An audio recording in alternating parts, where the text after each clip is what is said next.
Share screen-ku udah kelihatan belum? Udah, Kak. Oke. Wait. Recording in progress.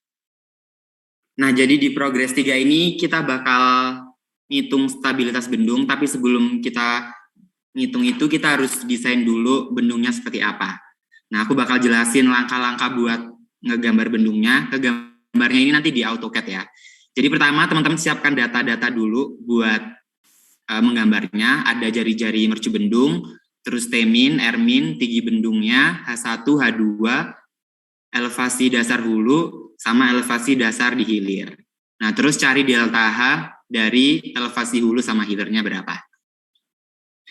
Nah, terus kalau udah data-datanya dapat, pertama teman-teman buat garis seperti yang ada di gambar ya. Ada AB itu H1, ada BD itu P atau tinggi bendung, terus CE itu elevasi hulu, dan FG itu elevasi hilir. Jadi nanti tinggal ikutin gambarnya kayak di sini. Terus kalau udah, nanti teman-teman bikin garis lagi dengan sudut 45 derajat dari titik B. Nah, dari titik B itu nanti akan memotong garis CE dan juga FG. Nah, perpotongannya itu nanti teman-teman namai titik H sama I.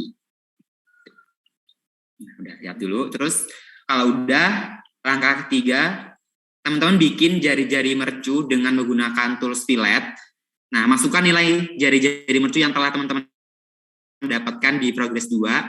Nah, kalau udah, hubungkan garis BD dan garis BH dengan menggunakan tools tersebut. Nah, tinggal dilihat gambarnya aja.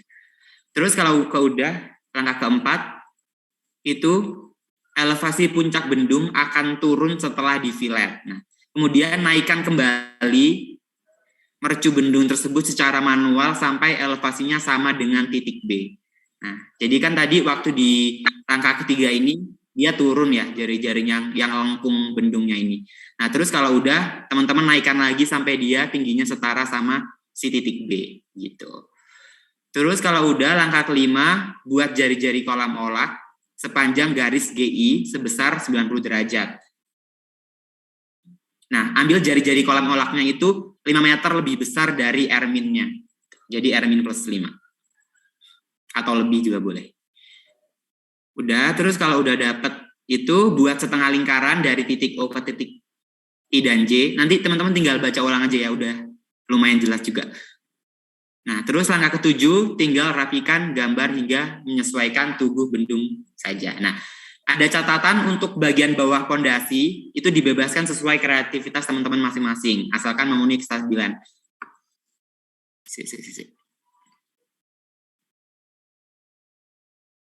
Nah, buat yang ini, yang bawah ini teman-teman bebas bisa lurus doang gini, atau bisa ada lengkung-lengkungnya, ini terserah teman-teman. Yang penting nanti waktu di perhitungan stabilitas bendung itu udah memenuhi syarat. Nah, terus kalau misal udah, teman-teman tinggal periksa parameter yang telah ditentukan di awal. Yang akan diperiksa adalah delta H, R-min, dan juga T-min. Nah, ini contohnya. Kalau misal udah oke, berarti gambar bendung teman-teman udah selesai. Nah, terus kalau udah nentuin bendungnya ini udah, teman-teman tentukan luas bendungnya untuk menentukan titik berat bendung per meternya. Jadi kan udah dapet nih daerah bendungnya atau bentuknya. Nanti teman-teman tinggal cari sentroidnya berapa buat ngitung stabilitas bendungnya. Udah. Nah, buat contoh lain, teman-teman juga banyak di internet kira-kira bendungnya seperti apa. Bisa juga kayak gini. Jadi selain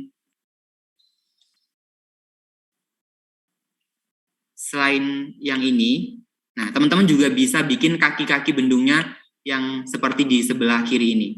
Nah, ini juga bebas teman-teman, pokoknya waktu teman-teman desain bendung ini, nanti kan bakal ngitung stabilitas bendung. Nah, itu cari sampai dia udah memenuhi. Kalau misal belum memenuhi, teman-teman bakal ngubah desain lagi. Terus kalau misal nggak memenuhi juga, ubah desain lagi. Pokoknya teman-teman iterasi si desain bendung ini dan perhitungannya sampai dia stabil. Emang rada ngulis sih, makanya waktu yang diberikan agak lama karena nggak ada cara cepet buat ngedesain ini biar langsung dapat yang stabil gitu.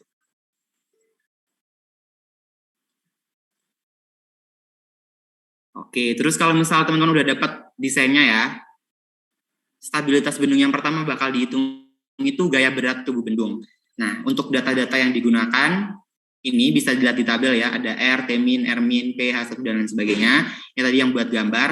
Nah, terus kalau udah, untuk material yang digunakan itu adalah beton. Nah, berat jenisnya ikutin ini aja, 24 kN per meter kubik. Terus gaya berat bendungnya ini, berat jenisnya dikali luas bendungnya. Nah, luas bendungnya ini yang tadi teman-teman dapat dari AutoCAD. Terus kalau udah, teman-teman cari momen akibat bendung. Nah, momennya ini gaya beratnya dikali lengan momen. Dah, lengan momennya itu diperoleh dari sini. Kan misal teman-teman tadi nyari sentroidnya misal di sini ya. Ini sentroidnya. Misal. Nah, jadi lengan momennya itu diukur dari bendung paling kanan sampai si titiknya. Nah, ini jadi lengan momennya. Oke, sampai sejauh ini ada yang mau tanya dulu nggak? Sebelum lanjut ke selanjutnya.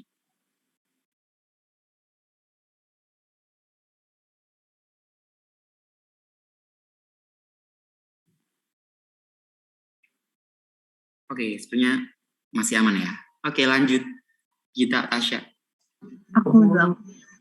Jadi yang kedua ini kalian nentuin gaya gempa. Pertama, kalian nentuin nilai Z ini berdasarkan lokasi bendungnya.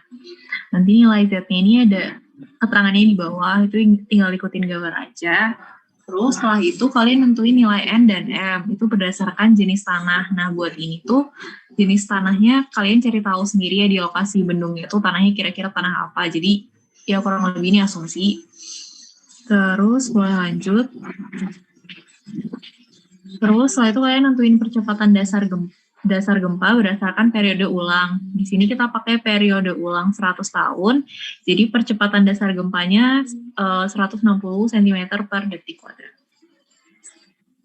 Terus setelah itu kalian nentuin percepatan gempa, faktor gaya gempa, dan gaya gempanya sesuai rumus yang udah ditulis di outline 3 ini. Setelah itu kalian ngitung momen akibat gaya gempa. Jadi untuk lengan momennya sendiri itu sama kayak tinggi bendung. Momen itu sama dengan HE atau gaya gempa dikalikan si lengan momennya itu sendiri. Boleh di next. Nah, terus buat gaya hidrostatis ini, kalian bakal ngitung di dua kondisi. Yang pertama, keadaan debit rendah, sama yang kedua, debit banjir. Untuk rumusnya sama, jadi pertama kalian ngitung gaya hidrostatis itu setengah kali gamma kali H kuadrat. Hanya itu tinggi mercu bendung. Terus, kalian ngitung momen akibat gaya hidrostatis yang bekerja pada bendung. Jadi si F-nya itu dikali lengan momen. Lengan momennya itu H/3 ditambah LV atau panjang vertikal. Rumus LV-nya udah aku taruh di outline. Terus buat yang debit banjir sama kayak yang tadi. Boleh di next.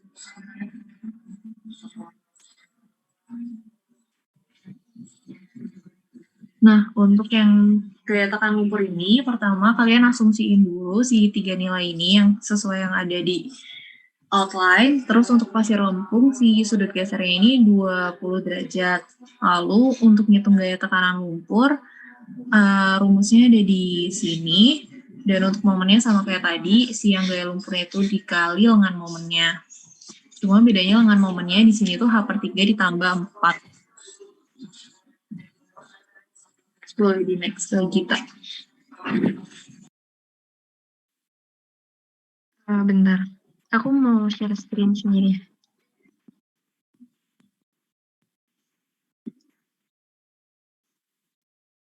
Ya, kelihatan belum? Buat gaya angkat ini udah kelihatan kan ya? Yang pertama buat keadaan air debit rendah itu ada H total, delta H total. Delta H total ini sesuai sama tinggi mercu bendung yang udah didapetin sebelumnya. Terus kalau buat si titiknya kita ngitung panjang rembesan. Jadi itu kan tadi udah bikin desain bendung ya. Misalkan ini udah ada Excel-nya kalau kalian udah lihat. Nah, ini kan kaki-kaki bendungnya udah dinamain tuh dari A sampai W.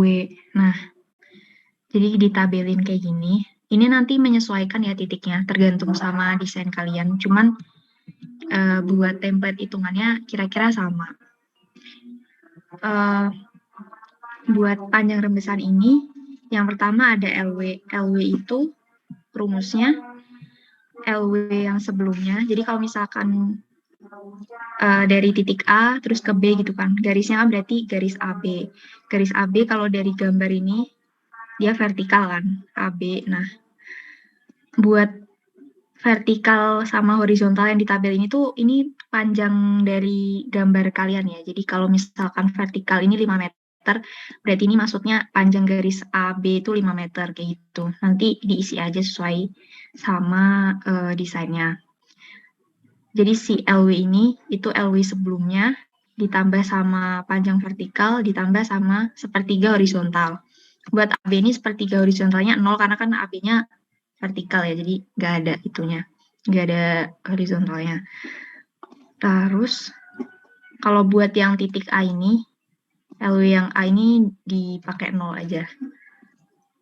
Terus habis itu ada delta HI. Kalau delta HI itu LWI per LWN dikali delta H total. Jadi kalau udah dihitung nih per titik, kalian sampai yang paling akhir, sampai titik X. Nah, delta HI-nya dari si LWI dibagi sama LW yang paling akhir dikali sama delta H total. Kayak gitu. Jadi ikutin outline-nya aja sama template Excel-nya udah ada kan. Terus nanti buat yang keadaan debit banjir juga ada template-nya juga, sesuaiin aja. Setelah itu ada nih di bagian ngitung momen sama gayanya, ini di sebelah kanan. Jadi tadi kan ada vertikal sama horizontal. Jadi dipisah gitu. Misalnya ya vertikal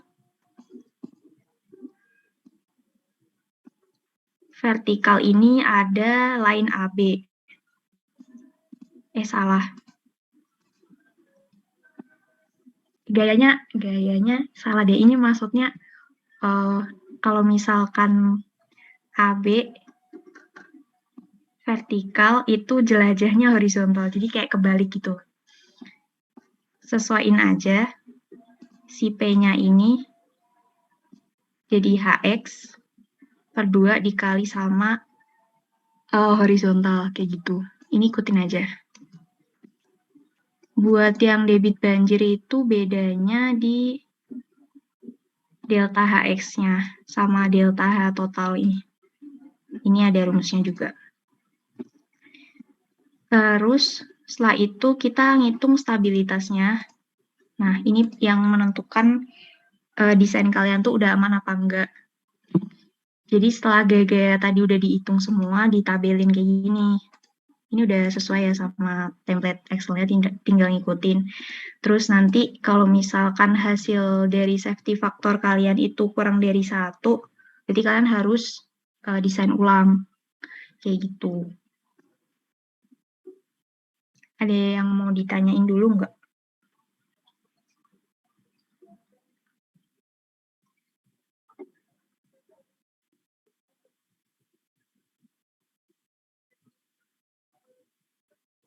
Kak, maksudnya desain ulang di sini tuh kita ngubah apa ya?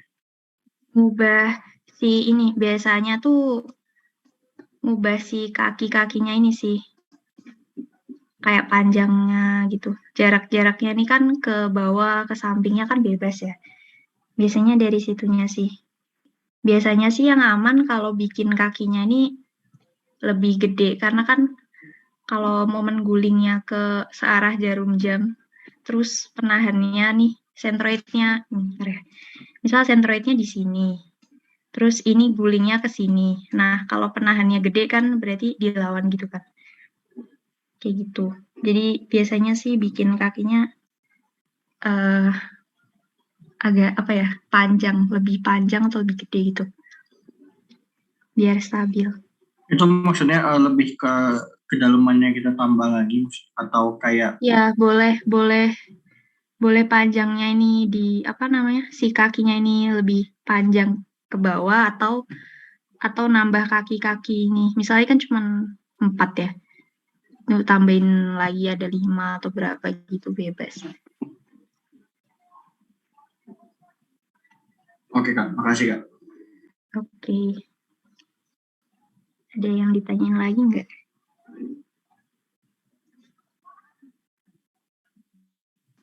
Kak, mau nanya Kak, Ya.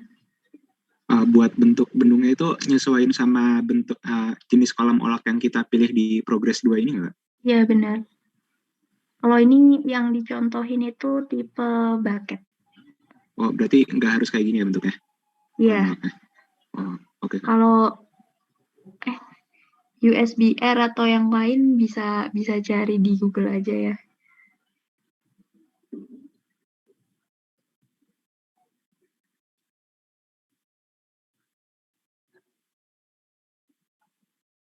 Ada yang tanyain lagi nggak?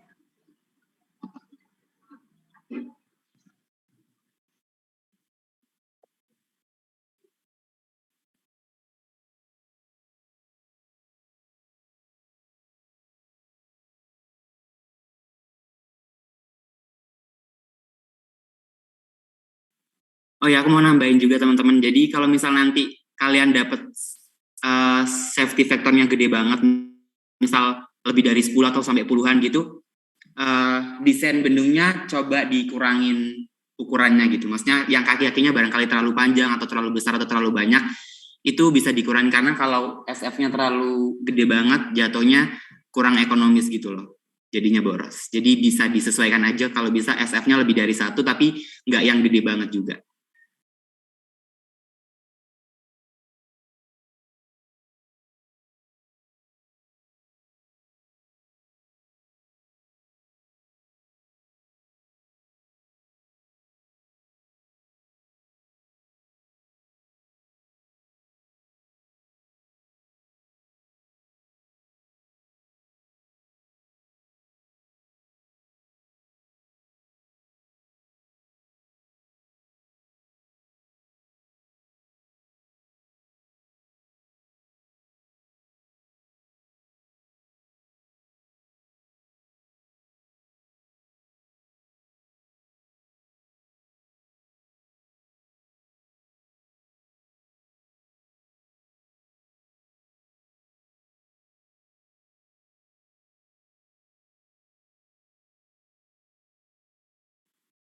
Ya buat deadline-nya 2 minggu dari sekarang ya, berarti 10 Maret.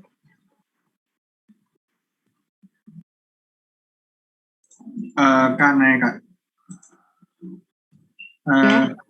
Itu kan kayaknya tanggal 10 pas ujian ya.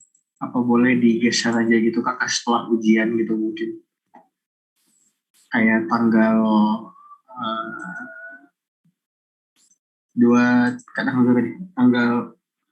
13 gitu minggunya. Kemarin dari Pak Agung minta pas UTS sudah selesai kan ya?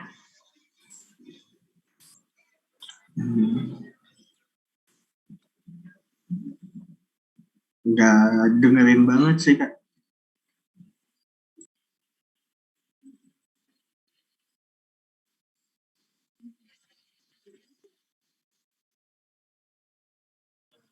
Bentar ya.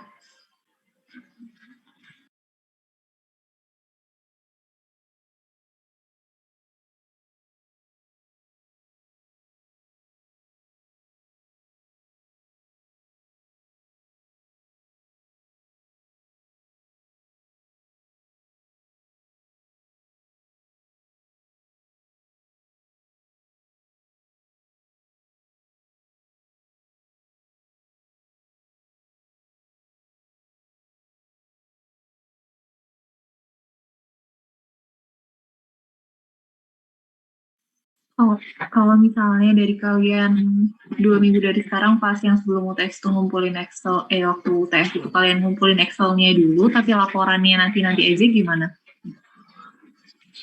Kalau nggak selesai iterasi juga nggak apa-apa, tapi seenggaknya kalian udah nyoba ngitung gitu, biar pas UTS kaliannya nggak bingung.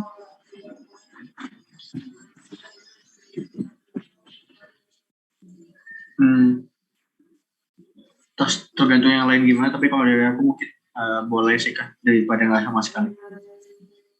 Jadi at least Excel-nya aja buat ngitung, jadi kita paham hitungnya, tapi untuk laporan dan gambarnya berarti bisa minggu. Iya. Iya, bisa nyusul. Oke. Oke, yang lain gimana?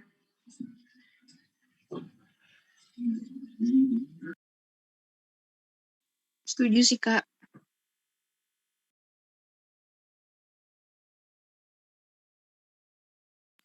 Oke. Jadi Excel-nya dulu aja ya. Kalau misalnya nanti iterasinya nggak beres juga nggak apa-apa, tapi seenggaknya kalian udah coba ngitungnya gitu. Buat nanti finalnya bisa nyusul habis UTS.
Nah, kalau nggak ada pertanyaan lagi, kita tutup aja ya. Sebelum ditutup, mari kita berdoa menurut agama dan kepercayaan masing-masing. Berdoa mulai. Berdoa tidak pernah selesai. Recording Makasih stopped. buat semuanya yang udah datang. Semangat ngerjainnya.